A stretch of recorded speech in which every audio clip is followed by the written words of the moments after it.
Finally, after a long time of watching the horrendous, terrible crap that we've been watching over the last year or so, finally some decisions have been made. Since the ODI World Cup and the T20 World Cup and the losses in Test series to Bangladesh and Netherlands and Afghanistan and Ireland and even the USA, it had to take 823 runs against England to finally see some sort of change take place. It had to take an umpire to join the selection committee for proper sense to prevail. Maybe it's something we need to look at into the future. But anyhow, Babar Azam, Shaheen Afridi, Naseem Shah have all been dropped. Babar Azam has only himself to blame for this. The advice that he's been given, where he's been told, Babar, take a break, go abroad,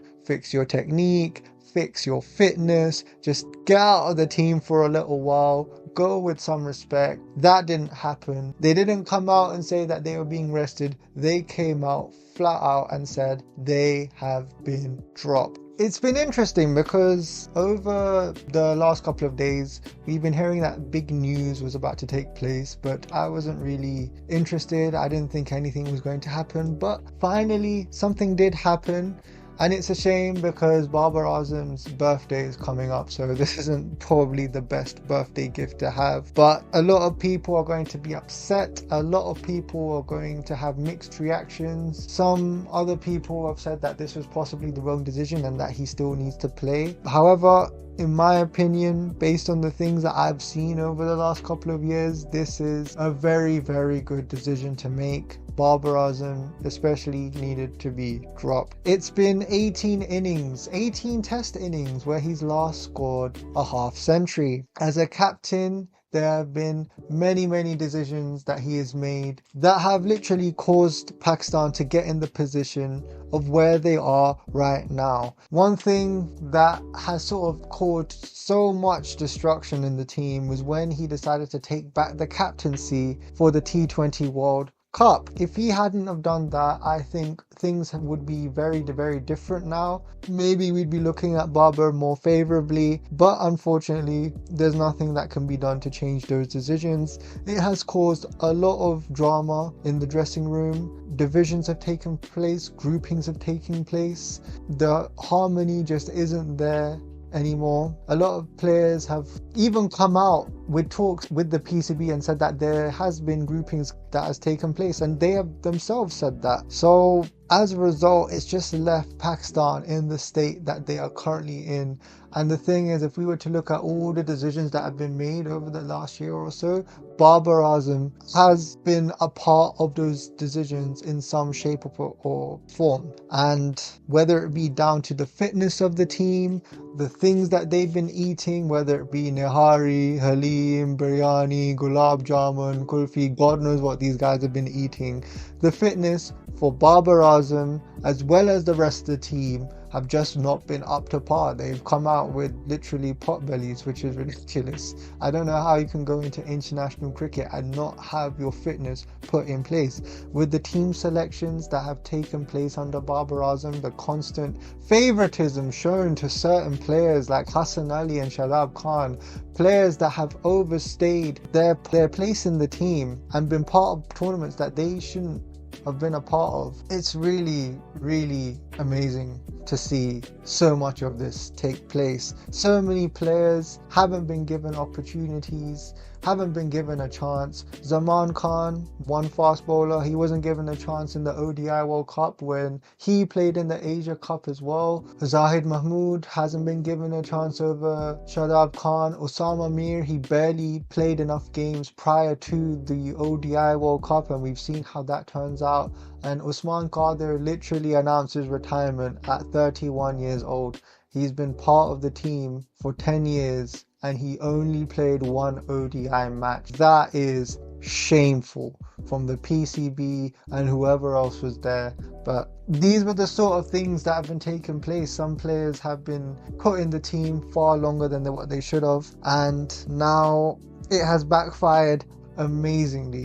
Fakhar Zaman came out with a tweet saying that this was the wrong decision, that youngsters would look at this as a bad thing, and that India had favoured and helped Kohli when he was part of the squad when he had his bad form. Now, there's two things I can say about this. As a youngster, when you see your senior players not performing up to scratch, and if they are made an example that, hey, say, look, if the PC comes out and says, you know what, if they're not performing up to scratch, then they're going and no one will be treated any differently, then at least the youngsters know that there are standards being put in place and there are certain things that won't be tolerated, especially with the groupings that have taken place with Shaheen and Babar. Whoever the group leaders were in terms of the groupings, it was time that they get kicked out because this is not acceptable. So Fakhar is wrong in that regard. In terms of Kohli, we need to end the comparison between Virat Kohli and Babar Azam and Virat Kohli and whatever future batsman that Pakistan produce in the future. It's a stupid argument. We need to let it rest. Virat Kohli is in a class of his own and Babar Azam just hasn't been able to perform in anywhere near the class of Virat Kohli, especially in the last couple of years. If we were to look at Virat Kohli's form when he was playing badly, he was still scoring 50s and 70s, and it was the case where he wasn't scoring centuries. There's a difference between a person not being able to score centuries and still scoring 50s and 70s and another person who's barely even able to score 150 in the last 18 test innings.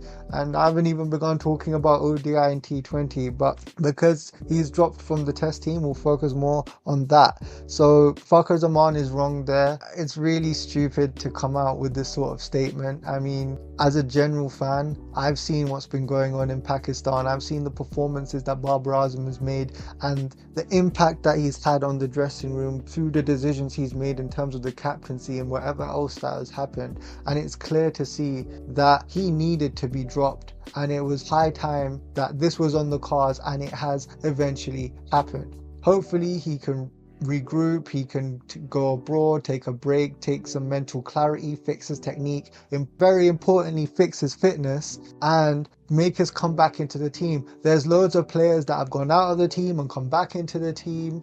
Shaheen Afridi's one. Babar Azam, he was out of the team for 10 years and he came back, and look how well that he was able to perform with the time that he was given. So this is a natural thing with a lot of players. If you don't perform, you're going to be removed from the team, and it's high time that these players go to the domestic leagues, improve their performances, work on their technique, get back their fitness, and then if they play well, they get back just like anyone else. And it's a good thing that other youngsters and other people get opportunities.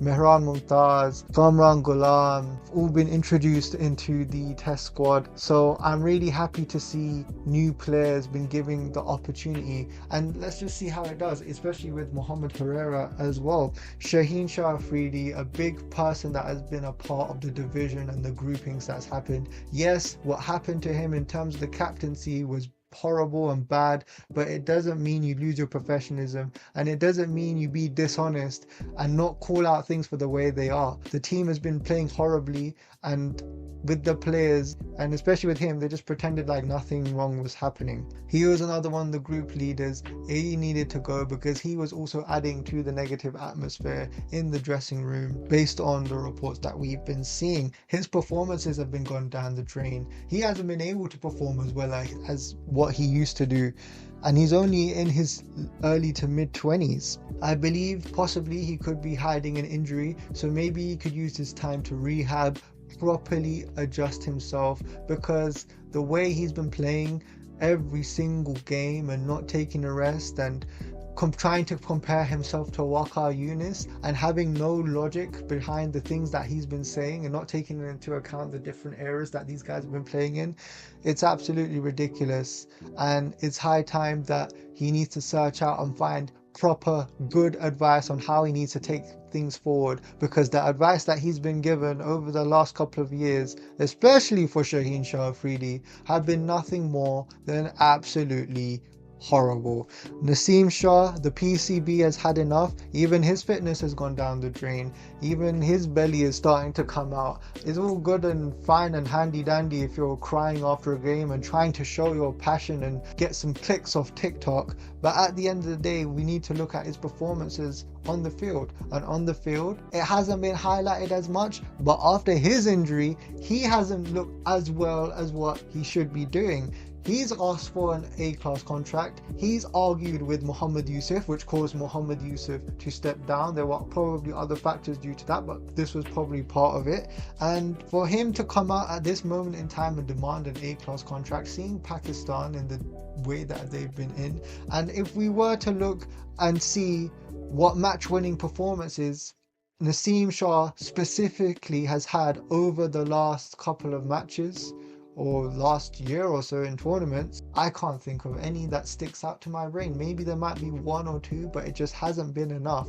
Okay, you want to compare yourself with Shaheen in terms of the performances, but just because Shaheen's has gone down doesn't mean that you're doing any good either. So the PCB have made a decision to drop him. It's a good thing, and hopefully even he can improve his fitness and fix himself up and understand that, look, he's only in his early 20s. Money will come over time, but you seriously need to improve your performances and your fitness. Otherwise, if the PCB had continued to let Naseem Shah go on this trend, it would be a very similar situation to what Shaheen Shah is going through right now in terms of injuries. And this is the thing with Shaheen Afridi. So many bowlers in the past have taken breaks. They manage their workloads.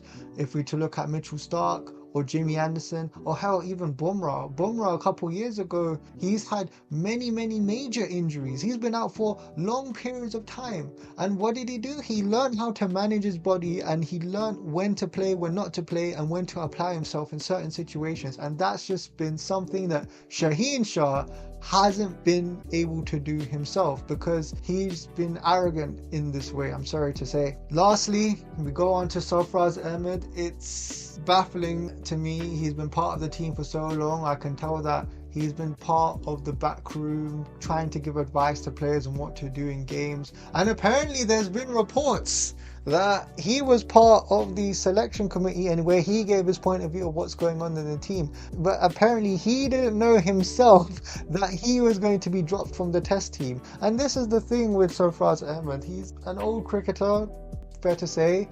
He's been out of the team for quite some time. It's quite clear that he wants to get back into playing cricket and he wants to represent Pakistan again.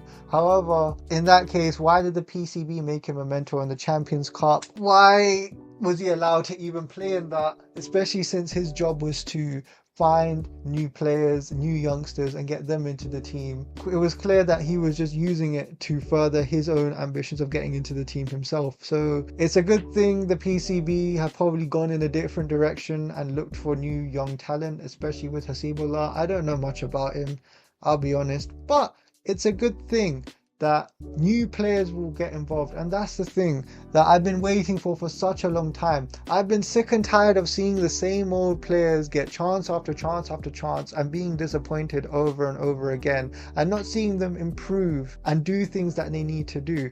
Especially if we were to go back to the Virat Kohli situation, right? When we look at the comparisons between Virat and Babar Azam, Virat Kohli had a bit of a fitness issue, but then what did he do? He improved. He looked at ways to improve his fitness and improve his mentality into such a way that he has become the player that he is now. Virat Kohli has won many big trophies. He's won the World Cup in 2011. He's been part of the Champions Trophy side. He's been part of very good test sides as well. I think he was also part of the team where they were #1 ranked as well. And he's very recently won the T20 World Cup in USA. And here's the thing with Virat. Everyone knows when their time is up in terms of captaincy, when it's playing and stuff like that.